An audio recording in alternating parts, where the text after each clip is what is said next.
What is up, everybody? Dan the Fireman, and today we're going to be talking about the beginner's guide to summer motorcycle riding. Now, I got some 4 tips, basically, why you need some seasonal gear. Should you be sacrificing protection for comfort? What is the bare minimum? And then I got a secret little tip for the very tippity end. Tippity end? I don't know. Anyways, let's jump into it. While I'm doing that, I'm going to be talking about all the color code stages. I got an orange stage right now because we're going through an intersection. A little bit of road hazards right there. Somebody behind me focusing up front, doing the speed limit. All right, so let's jump right into it. So why do you need seasonal gear? Well, first and foremost, seasonal gear, there's a lot of differences. There's winter gear, seasonal gear, winter gear, summer gear, 3-season gear, dual season, all these different things. Seasonal gear really depends on kind of like what it does. And right now this is summer gear, so they got a lot of mesh. There's a lot of mesh in my pants. I got a lot of good ventilation. The helmets are kind of like all season type stuff outside of, you know, a few things, but the main points here is going to be the jacket and pants, and then even gloves. Got a little bit of perforated leather gloves here. So the seasonal part of summer, and that's what we're focusing on, is that you want to make sure that you're not getting dehydrated. You want good venting. You want to stay cool, not just physically but emotionally, because when you start to get overheated physically, you start to get pissed off. At least I do. And then I don't want to ride, and then I start making mistakes, and I'm not planning my ride. Right now I'm planning my ride. I got a pretty good space cushion, somebody to my left right here, so I'm kind of keeping an eye on that. And I know for a fact up ahead we have a merging, but I'll go ahead and turn right anyways. So dehydration, you can easily dehydrate no matter what. Now when it comes to ventilated gear, you're going to be evaporating a lot of your fluids from your body because of sweating. That's your body's natural way of cooling itself off. But even with, you know, winter gear, you're going to be sweating, but it's just going to stay on your body and you won't even cool off. So no matter what, if it's hot out, you're going to be sweating. If you're not sweating anymore, that is going to be considered heat exhaustion and pretty damn close to heat stroke. And that's not what you want.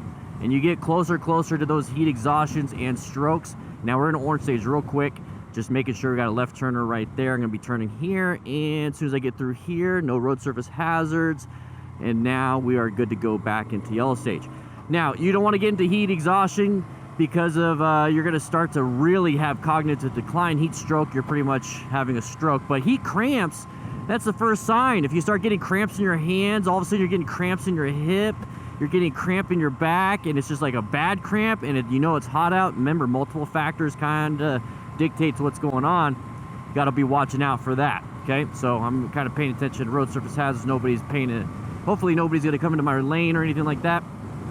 Staying cool emotionally is very important, because if you don't, you're going to have a lot of issues because you're going to get angry, start making rushed decisions, not paying attention, and not being emotionally there and cognitively there. We talk about that in our Smart Rider Basic Training e-course. It's only $4.99. You're going to get 3+ hours of training and a whole bunch more. It's a membership site. You support the channel, you support what we do, so make sure you check it out. So intersection right here, we're going to be in orange stage. I see a left, the side of the vehicle, they're coming out right now. I'm going to go ahead and roll off the throttle just to keep my space cushion going. I'm going to go ahead and downshift. I do not need to be in 6th gear for this. And we are good to go back into yellow stage. I got an intersection coming up, so I'm going to go back into orange stage. But anyway, sacrifice protection for comfort. All right, so a shirt is very comfortable, just a t-shirt. Mesh gear is better than a t-shirt. Full-on leather and textiles, a lot better than just having like a mesh random clothes, you know, like a little the soccer pennies, I think that's what you call them. So what you want to do is have some kind of leather that is perforated. We're in orange stage, so just double check and making sure everything looks good. I can keep talking. Right now, I'm wearing a meshed textile jacket. It has abrasion resistance on the outside. You see how it's not meshed on the outside, but it's meshed on the inside. So when I'm riding like this, I get that airflow in, but when I crash, typically it's going to be on the outside of my body, and it's going to have that armor protection, and it's going to have that abrasion resistance. Same thing with the pants. It's meshed on the top of the leg, but on the buttocks where I'm going to be sliding across, and the knees where I'm going to impact, it's going to be reinforced. So there's going to be areas where you can't have mesh, but there's going to be a lot of areas where you need to have that mesh, because if you don't, you're not going to get that airflow, that 45-mile-an-hour AC unit. Now, shirts, not going to protect you. Regular jeans, maybe some khakis, not going to protect you. You need to have protective gear. And same thing right here. I could have just fingerless gloves. I don't know why anybody wears those, or just no gloves. But I got some mesh, some perforation through them, so I get some airflow through them, but I still have that armor protection, that TPU protection on the palms for when I put my hands out if I crash. So make sure you don't sacrifice protection for comfort. We got an intersection coming up. These people are slowing down. I'm going to go ahead and plan my ride a little bit. Somebody's behind me, but I'm going to position myself for safety. Keep a good eye for line of sight. We got a side of the vehicle right there, so I'm going to go ahead and present myself to be a little moving target. That's easier to grab somebody's attention and somebody's eyes than it is as somebody that's standing still. Think of a camouflaged person moving around in the forest. So it kind of defeats the purpose. Anyways, let's go ahead and talk a little bit about the bare minimum of what you should be wearing. Remember, I'm middle, just in case there's going to be any debris on the right or on the left. And if there's any debris in the middle, I just move over to the right or the left. So pretty simple. So the bare minimum. I wear the Cool Fly Pro 2 jacket. I've had this for a while. It's time to upgrade pretty soon, or time to get the same exact thing. I absolutely love it. Feels great. It is great mesh jacket. It's well ventilated. It's a full face helmet. Right here, my Shoei Hornet X2. My gloves are like I've been talking about. And then my boots, they're just boots. I mean, I'm going to get sweaty feet. Go ahead and wave to this guy. He doesn't have gloves. He's sacrificing protection for comfort. Either way, make sure you get full gear, okay? Just because it's hot, I'd rather sweat than bleed, okay? I'd rather sweat all over this and to have to make sure I wash it, which we could talk about in a future video, how to wash your gear. But if I'm sliding across the ground, I'm leaving flesh on the ground. I see a cop up ahead, so I'm gonna go ahead. Oh, I'm going the speed limit. See, always making sure I'm doing the right thing. So make sure you wear full protection. That is absolute bare minimum. It's bare minimum. Just get mesh gear. And if you're wondering, oh, I can't afford mesh gear, or summer gear, then 3-season gear, then winter gear. Well, what I do is I wear this and I put a hoodie underneath, or I put Under Armour cold gear underneath. I layer up in the wintertime, so I'm actually covered. Now, it doesn't protect everything, so sometimes I do actually have or sometimes I do wear a winter jacket, but down here in the desert Southwest, do not need it. Now, we're going through a curve. Once again, it's an orange stage, prepped and ready for anything. I don't see any sides of the vehicles or nothing. I got an itch on the top of my bald head. I can't scratch it. But anyways, let's move on to the next thing. I kind of talked about it a little bit. I hinted towards it. This is the secret tip of the day. Stay hydrated. It's pretty simple.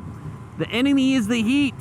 You'll tolerate heat better if you are hydrated. This is the one thing I learned in the fire service, is what defeats heat, what defeats fire, what reduces heat the most, the reduction of heat, the fire tetrahedron. It's going to be water. Water absorbs heat crazy well. Now, just think about it. Your body is 70 to 80% water. Okay, we got a red light coming up ahead. I'm going to go ahead and start downshifting, but tapping my rear brake just to let them know with my modulating brake light.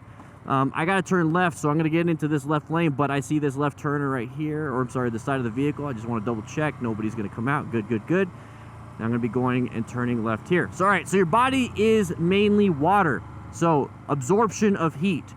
More water in your body, the more it will absorb the heat, the less you're really going to feel it. So drink water all the time. Yes, you're going to be pissing a lot. I get it.